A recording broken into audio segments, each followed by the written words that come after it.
ये एक सही दिशा में एक अच्छा कदम है।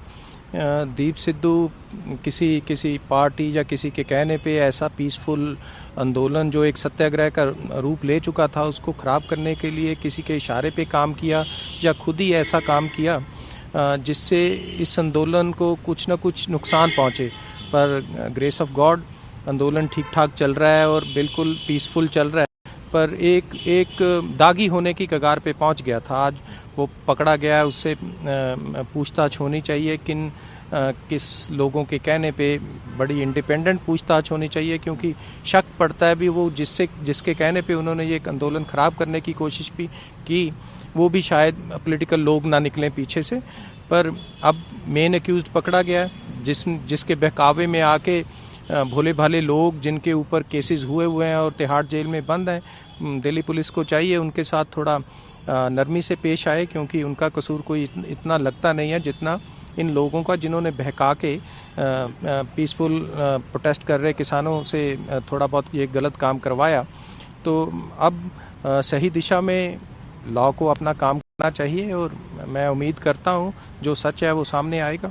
आपकी पार्टी की तरफ से ही कहा जा रहा है बार बार कि ये जो है इसका बीजेपी का बंदा था। जी, मैं तो बोल ही रहा हूँ किसी ना किसी पॉलिटिकल बंदे की अभी पूछताछ में अगर इंडिपेंडेंट पूछताछ होती है तो वो सामने आ जाएगा किसके कहने पे ये ऐसा उन्होंने ड्रामा किया लगातार पॉलिटिकल माइलेज लेने के कारण, क्योंकि ऐसा प्रोटेस्ट जो ऐसा मोमेंट चल रहा है उसके ऊपर अपनी राजनीतिक रोटियां सेकने की कोशिश की और किन पॉलिटिकल लोगों का उसने हित साधने की कोशिश की। ऐसा काम करके अब दूध का दूध पानी का पानी होना चाहिए। एक तरफ दूसरी तरफ बीजेपी कह रही है कि कांग्रेस जो है पंजाब कांग्रेस है, एक तरफ तो कह रही है कि अपमान हुआ है उसका कंडेम कर रही है, दूसरी तरफ जो लोग पकड़े गए हैं उनका पैरवाई कर रही है कोर्ट में, तो उसका क्या कहना है?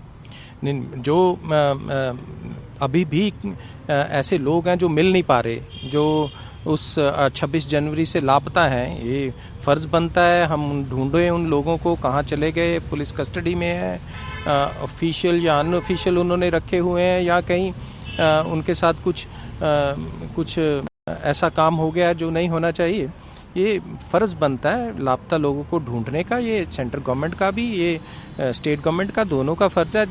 जहाँ के रहने वाले वो बशिंदे हैं उनका पता लगना चाहिए और जो लोग पकड़े गए हैं उनकी पैरवाई भी होनी चाहिए, क्योंकि ये by and large peaceful protest था। दीप सिद्धू जैसों की वजह से ये दागी होते होते बच गया। तो लाल किला का अपमान बड़ा नहीं है? लाल किले का अपमान, लाल किला तो अब इन्होंने खुद ही अपमान करके किसी प्राइवेट बंदे को दे रखा है।